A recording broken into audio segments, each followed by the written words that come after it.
My last discussion video was a theory-centralized Silver the Hedgehog. I toyed with the idea that Silver is not only Fate's cosmic plaything, but also a ticking time bomb for the universe of Sonic. This was done so by examining his multiple appearances between games, making note of his backstories, goals, and interactions. Now getting to this episode's feature, Digi's Valentine uses a very similar investigation style with his series, Who Dat? This showcase formally introduces various characters from across various series. Through analysis and observation of backstory, visual design, personality, and importance, Who Dat is not only a study in what makes a character well designed, but also what that character irreplaceably provides for their respective series. It's as genuinely funny as it is sophisticated, so to start you off, here are some episodes on Knuckles, Big, and Amy. If you find them to be to your liking, be sure to watch his other character showcases. They're worth checking out. Now then, shall we begin? Okay, right. This is going to be different, to say the least. Whereas my previous videos have in one case observed the effectiveness and deeper amazement of a game's plot, and in the other case having taken a character and fabricating a theory about their importance on an existential plane, this video... this video is going to be a lot more concrete, to say the least. We're going to set aside accolades and speculation for this one, and discuss something as simple as gameplay. So things are going to be a lot less wondrous and a lot more tangible and down to earth.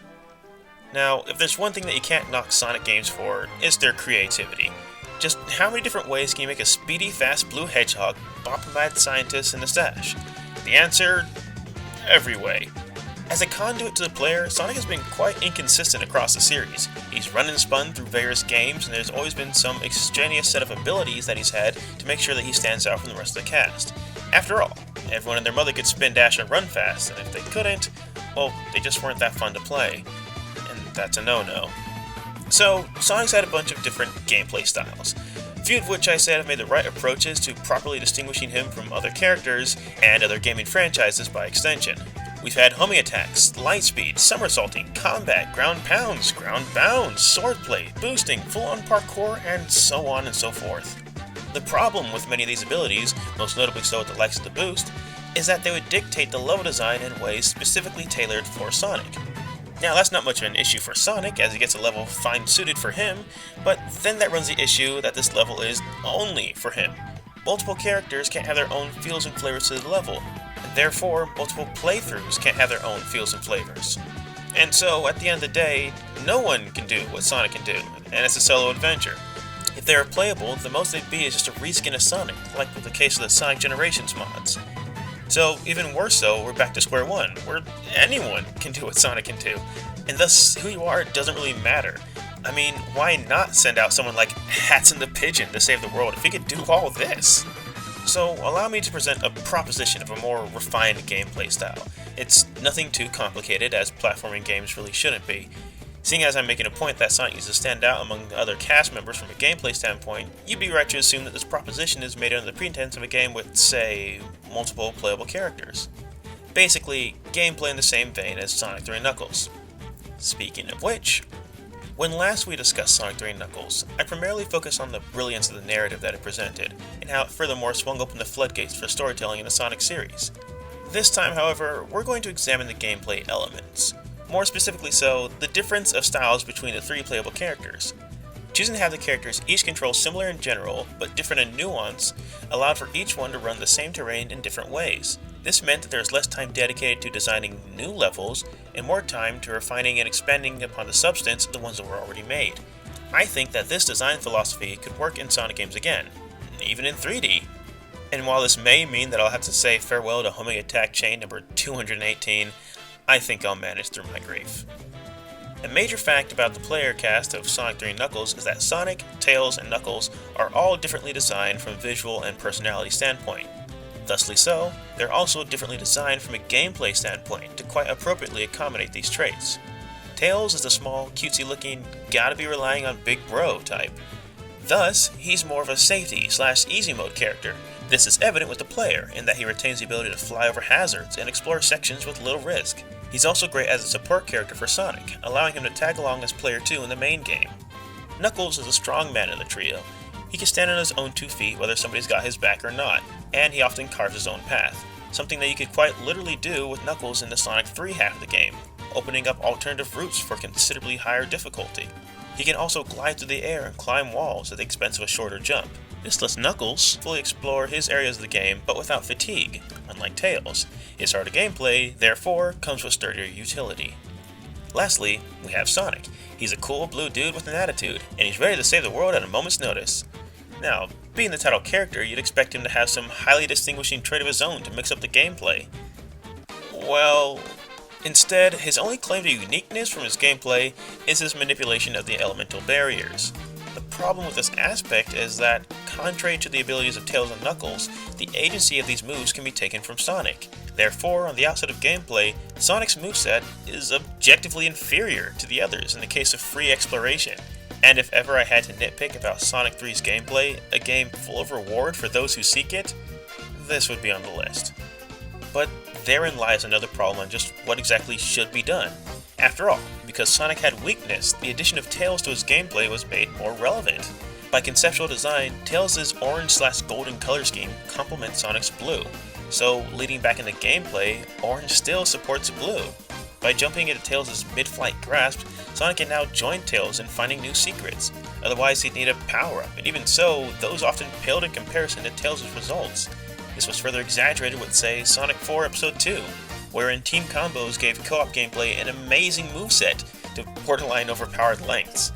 Now contrast this with Sonic 2, where Tails, functioning identical to Sonic, was mostly left behind and not given many scenarios and situations to aid Sonic, since there wouldn't be anything alternative that Tails can bring to the scenario.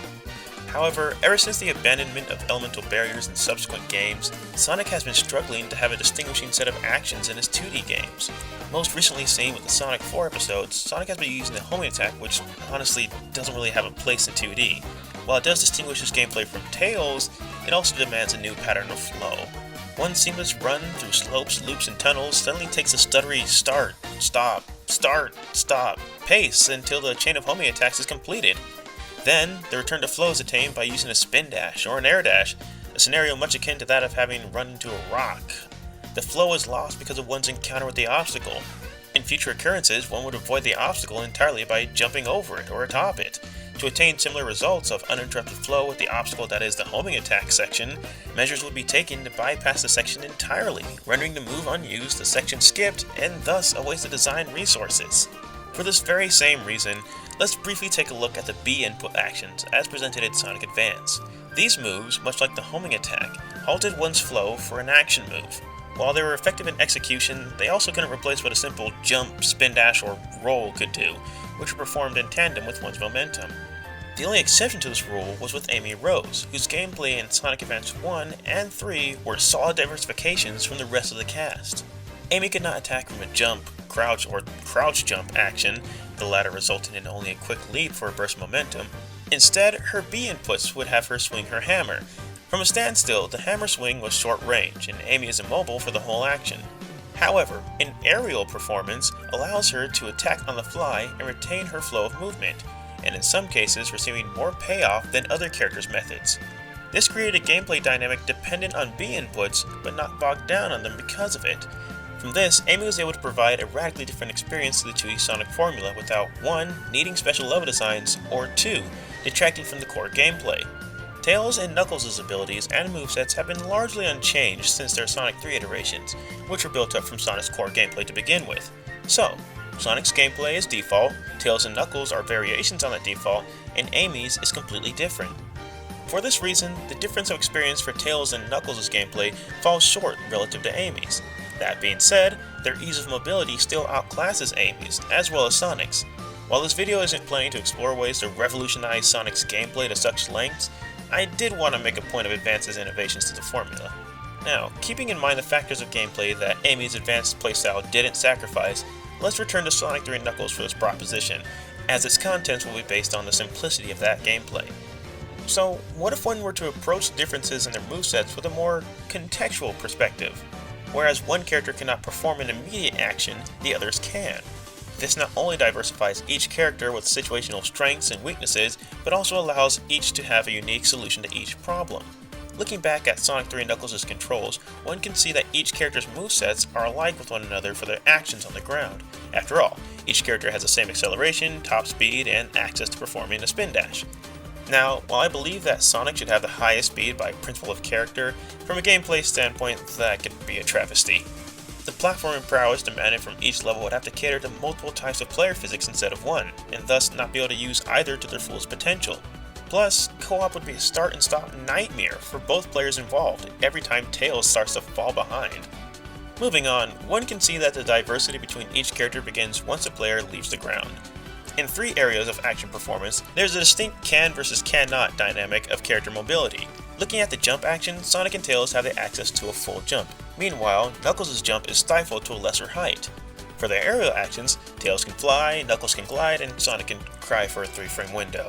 When examining these actions in the context of a wall, however, Knuckles can climb the wall, but both Sonic and Tails are left without an immediate application to the problem. And this therefore places Sonic in a 1-to-2 ratio of strength versus weakness, contrary to Knuckles and Tails' whose ratio is 2-to-1. That being said, both Knuckles and Tails can also use their other abilities to circumvent their shortcomings, letting them tackle almost any endeavor. Meanwhile, Sonic's full jump will not give him any more airtime, nor can it act as a means to surmount the height of a wall. So with all this setup aside, my goal is to come up with a change to Sonic's gameplay that would decrease Sonic's reliance upon Tails for exploration, but not necessarily negate it on the outright. So, to give Sonic the proper mobility that matches friend's strength, I propose that we take a page out of Sonic Lost World's book. Now, say what you will about the game itself, but Lost World was perhaps the first game to truly make good on the promise of, say, Sonic CD's opening cutscene of being able to maneuver upon just about any terrain. Whereas most games of the 3D age reserved these abilities to action set pieces or special markings that would turn on these other moves, the moveset of Lost World, and to a lesser extent Colors, was the first to allow abilities like these to be readily available at all times. 2 notable moves that Lost World had were the double jump and the ability to run and jump along walls, both of which we could bring back to our contextual diagram. Double jumping as an aerial action will allow Sonic to have an alternate mobility action alongside Tails and Knuckles.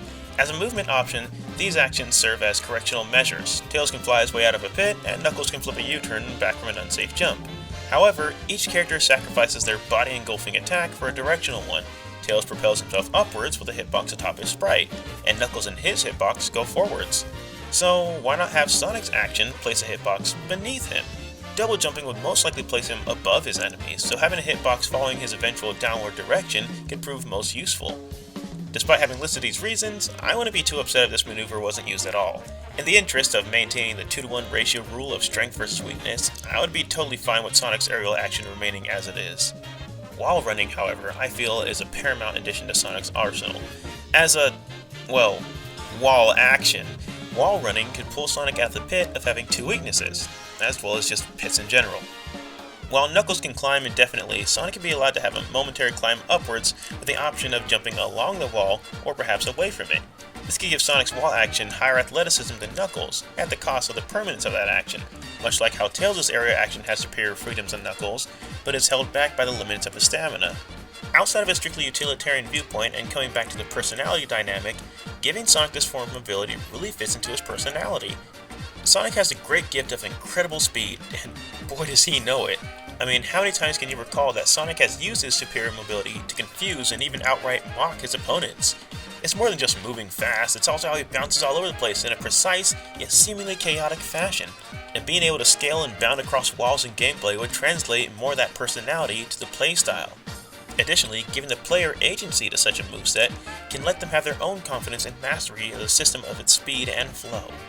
And that's it, really. I don't imagine that Sonic being able to interact with walls would be a major change big enough to warrant a redesign of the levels in Sonic 3. That is, outside of a few more shaft-like areas for wall jumps to reveal hidden rewards. That being said, I also think it'd be grand enough to revolutionize his explorative qualities. Whereas before, a wall in Sonic's gameplay meant, well, that's the end of this path, guess I went the wrong way.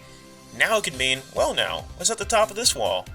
More opportunity to explore the game, and thus another reason to come back to this game to see everything it has to offer. I mean, I've been playing Sonic 3 Knuckles for years now, but I'll be the first to admit that I still can't say with confidence that I've seen everything that it has to offer. I could probably most easily fix that with a quick switch to say Knuckles or Tails, but if it's not so much that I'll have an easier time with another character, but that I absolutely have to be playing as someone else to see it, well, that right there is the problem, isn't it? So, moving forward with the idea of one's confidence and mastery of skill, let's look into how to refine Sonic's moveset in 3D, or rather, how to decide Sonic's moveset in 3D. As I've previously touched upon, Sonic games have tried numerous different ways to control the Hedgehog. Additionally, most of these differences were almost completely exclusive to the 3D games, whereas the most different Sonic has gotten in 2D was through the addition of a boost mode and a trick button. 3D Sonic has been far less consistent in terms of direction. For example, if I were to non-specifically say that 3D Sonic games don't have good control schemes, you might find yourself hard-pressed on how to respond to that. You might think of one game and how you liked or disliked its controls, then proceed to agree or disagree, whereas I might be talking about an entirely different game, or maybe even just all the games in general, in which an unnecessary step for clarification would be needed for our discussion. Contrast this with just about any other game series, like the 3D Legend of Zelda titles, for example. Because the control scheme that was pioneered with Ocarina of Time has since been used as a standard, I can have an idea of what you're talking about when you mention the control scheme. The same can be said about 3D Super Mario, or 3D Metroid, or 3D Star Fox. Not so much that one. But with that very joke, you can exactly see where I'm coming from. Now, I don't need to tell you that 2D is different from 3D, so there are some definite limitations on how this proposition could apply to Sonic in one medium versus the other. And for that reason, I'd like to get this out of the way right now and say that the homing attack should remain in Sonic's 3D control scheme as per necessity. We'll come back to this in a bit. Now, at the risk of sounding like a complete and total evangelist for Sonic Lost World, the best controlling 3D Sonic game since Sonic Adventure 1, allow me to point to it once more for inspiration. Sonic Lost World is probably one of the biggest examples of a deep gameplay system sullied with shallow conveyance. The parkour system is fun to use, but far too nuanced to be simply plopped into one's lap without instruction. The choice of a kick versus homing attack is an interesting dynamic, but you'll only learn how to properly use it almost exclusively through trial and error. Top speed and parkour modes share the same button, but the former is almost never not in use, and therefore neither is the latter. And so on and so forth. All grievances aside, I think the system itself is amazing simply from its constant consideration of the player's convenience. For example, you have two jump buttons, one of which will perform either a double jump or a homing attack if the enemy is in range, and the other which will always perform the double jump.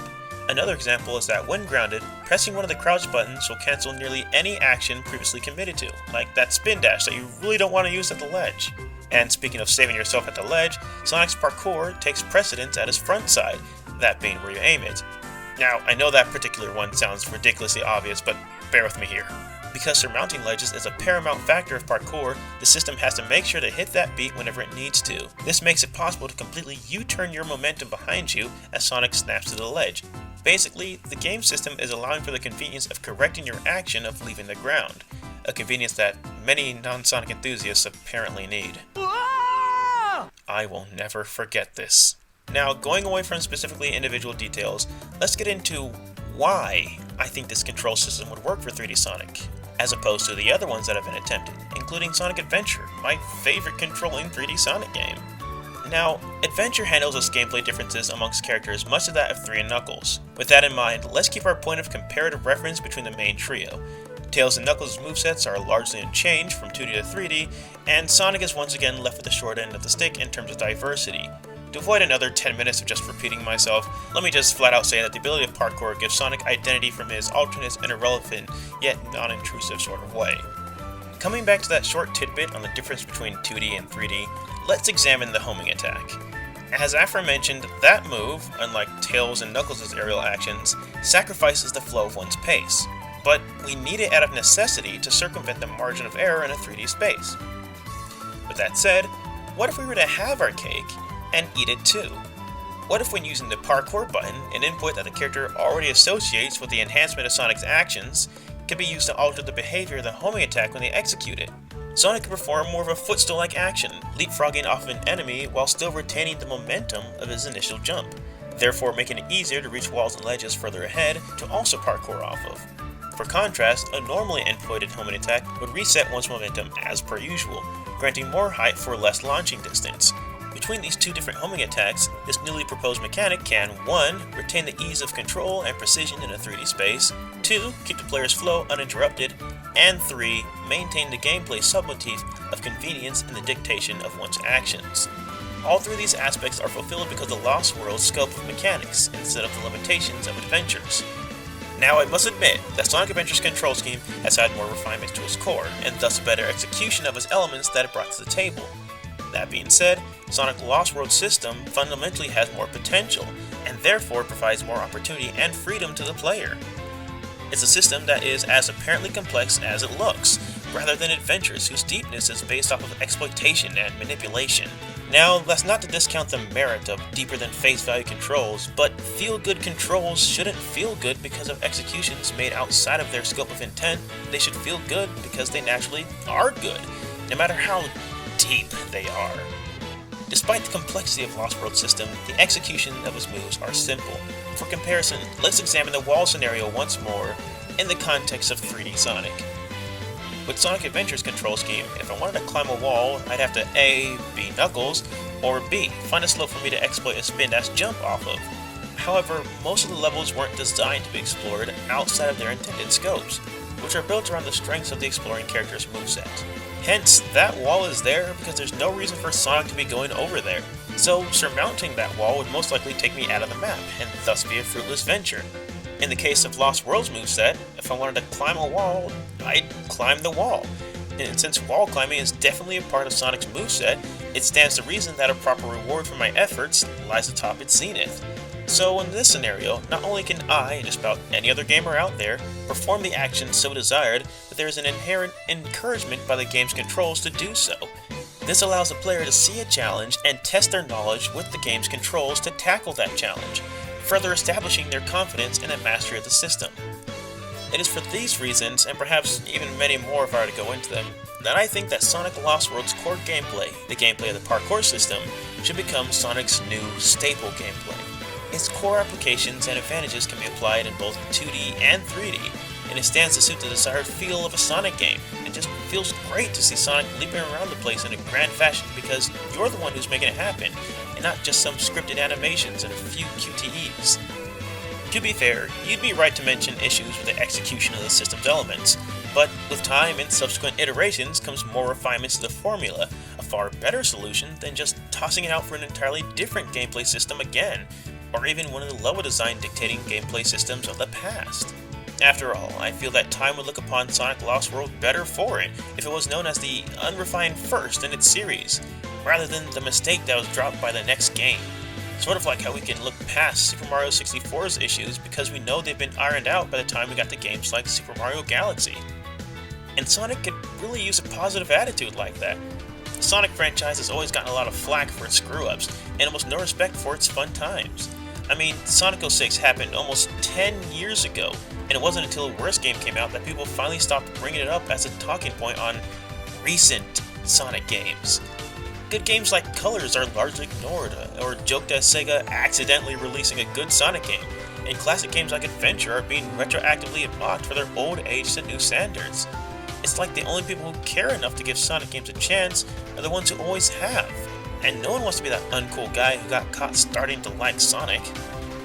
So, will a new gameplay formula fix this? That's hard to say. I think a better question to ask is if a more accessible gameplay formula will fix this. For whatever reason, whenever I see non-Sonic gamers play Sonic games, it's pretty hard to watch. An avid player of the Hedgehog's games wouldn't have the least bit of trouble with the game, but a lot of other gamers wouldn't have that core intuition that comes with having played Sonic for ages. There are some nuances beyond the controls that Sonic gamers have picked up on across the years that won't be readily apparent to newcomers. At its simplest, I know not to try jumping through a loop, because I know to run through them by holding forward. But at its more deeply rooted level, however, I know that I should roll down hills, I should try to take the higher pathways for the best rewards and fastest routes, try to jump after performing a spin dash to maintain speed, hold forward after launching off of a spring, and, most incriminatingly so, sit back for a bit as the camera angle switches its viewpoint because I know that section is scripted, it's super hard, and I'm only going to screw it up if I try spin dashing there. But we're getting off track. Now, a more accessible gameplay formula wouldn't undo the relevancy of a Sonic gamer's intuition, but rather, it would undo the necessity of this intuition to properly play the game. This would make things much easier on the newcomer audience as they introduce themselves to the game, and would help to snuff out the notion that one's only having trouble solely because the game's controls are just bad, as usual. I'm not going to pretend that this is the end-all, be-all way to save Sonic games, but I do think that there's some benefits to be had in following this direction. And hey, Maybe exploring a measure like this can be the first step in many towards helping Sonic out of his perpetual rut of a reputation. At the end of the day, I'm just trying to bring my own ideas to the table. Anyone can point out a problem as they pass by on their way, but I say that the opinions that truly matter are the ones that are willing to take a seat and propose a solution. I'll be here just trying to keep my head up high and my ideas helpful. And if you care to join me, I've got a seat saved for you right here.